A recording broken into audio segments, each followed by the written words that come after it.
So ito yung tutorial kung paano natin 'to ginawa.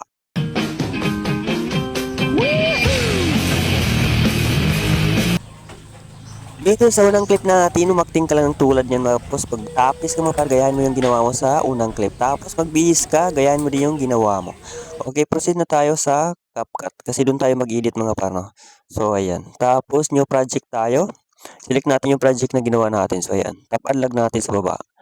So dito, balikatin lang natin para di tayo mahirapan mga par, no? So ayan.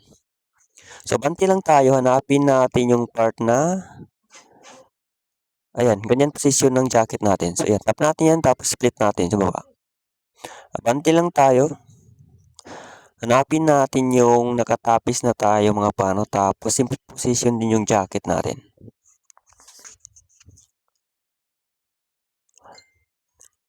Okay, dyan mga pano. So, dyan, split natin dyan.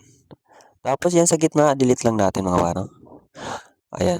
Kung i-play natin, ganito siya ka-smooth mga pano. Okay.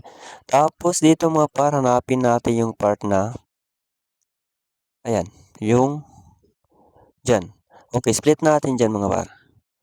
Tapos abante tayo sa unahan nung nakabihis na tayo, no? Na same position din yung jacket mga par. So ayan dyan. Split natin dyan. Tapos yan sa gilid, delete natin.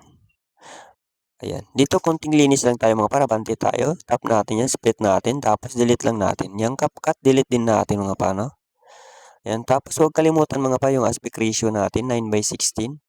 Pagkatapos yan mga par, export the video. And that's it mga par, no? So ito na yung resulta mga par.